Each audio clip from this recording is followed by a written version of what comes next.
ഈ ഒരു അന്തർദേശീയ തലത്തിലുള്ള ഓർഗൻ ട്രാൻസ്പ്ലാന്റ് വിഷയത്തിലെ ഒരു മാഫിയയുടെ കയ്യില് കേരളത്തിലെ ഒരു പ്രതി ചെന്നപ്പെട്ടിട്ടില്ലെങ്കിൽ അതിന്റെ അപമാനം എനിക്ക് ആലോചിക്കാൻ വയ്യ.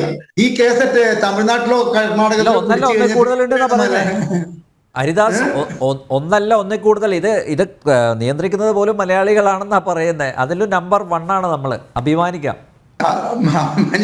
അഭിമാനിക്കണം. എനിക്ക് സത്യം പറഞ്ഞു, ഞാൻ ഇനി വാർത്ത കേട്ടപ്പോ ഞാൻ വിചാരിച്ചു ദൈവമേ അത് മലയാളി ആയിരിക്കണേ എന്ന് വിചാരിച്ചു. പക്ഷെ അനിൽ നമ്പ്യാർ ഒരു വലിയ മഞ്ഞുമലയുടെ ഒരു ചങ്ങലക്കെട്ടിന്റെ ഒരു കണ്ണിയിലാണ് ഈ പിടിച്ചിരിക്കുന്നത്.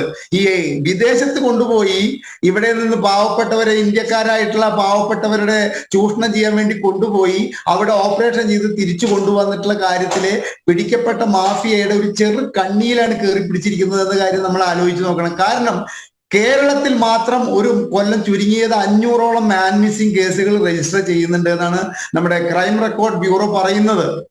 അപ്പോ ഇത്തരത്തിൽ 500ഓളം കേസുകൾ മാൻ മിസ്സിംഗ് കേസുകളിലപ്പോ ഇതിൽ ഏതൊക്കെ മാനാണ് ഈ ഇത്തരത്തിലുള്ള മാഫിയ വിദേശത്ത് കൊണ്ടുപോയിട്ട് കൊടുത്തിരിക്കുന്നതെന്നും അതിൽ ഏതൊക്കെ മാൻമാര് തിരിച്ചു വന്നിട്ടുണ്ട് എന്നുള്ളതും നമ്മൾ ആലോചിക്കുമ്പോൾ ഈ കണ്ണിയുടെ വലുപ്പത്തെ കുറിച്ച് നമ്മൾ മനസ്സിലാക്കണം. ഇവിടുത്തെ ഒരു വിജിലൻസും ഇവിടുത്തെ ഒരു സ്പെഷ്യൽ ബ്രാഞ്ചും എന്ന് പറഞ്ഞു കഴിഞ്ഞാൽ അടിക്കടി നോക്കൂ, ഗുണ്ടാ വിളയാട്ടത്തെ കുറിച്ചിട്ട് അവർക്ക് ഒന്നും അറിയില്ല. ഗുണ്ടകൾ അഴിഞ്ഞാടി ഇവിടെ ജനത്തിന്റെ സ്വൈരജീവിതം നശിപ്പിക്കുന്നത് ഇവിടുത്തെ ക്രൈം ബ്രാഞ്ചും അല്ല, സ്പെഷ്യൽ ബ്രാഞ്ചും അറിയുന്നില്ല, ഇവിടുത്തെ ഇന്റലിജൻസ് ഡിപ്പാർട്ട്മെന്റും അറിയുന്നില്ല.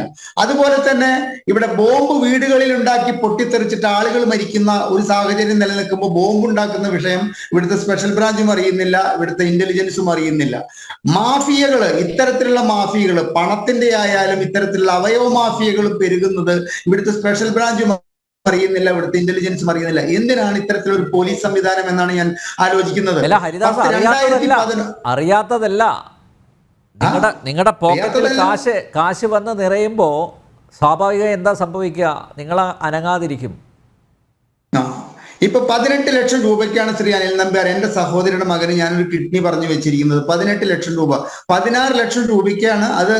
ഒരു ഈ 2 ലക്ഷം രൂപ രണ്ട് ബ്രോക്കർമാർ പറ്റിച്ചു എന്ന് പറയുമ്പോൾ അവരൊക്കെ 16കാരായിരുന്നു. പിന്നീട് അത് 18ലേക്ക് എത്തി. ഈ 18 ലക്ഷം രൂപയില് മാത്രമേ അവയെ സ്വീകരിക്കാവുന്നില്ലേ? അപ്പൊ അത് ഇല്ലീഗൽ അല്ലേ ഈ ഡീലൊക്കെ? ഇല്ലീഗൽ എന്താണ് ഇപ്പൊ നമ്മൾ ചെയ്യാനിൽ നമ്പ്യാർ? ഞാൻ അതാണ് ഈ ചർച്ചയിൽ വളരെ നിസ്സഹായാവസ്ഥയിൽ ചോദിക്കുന്നത്.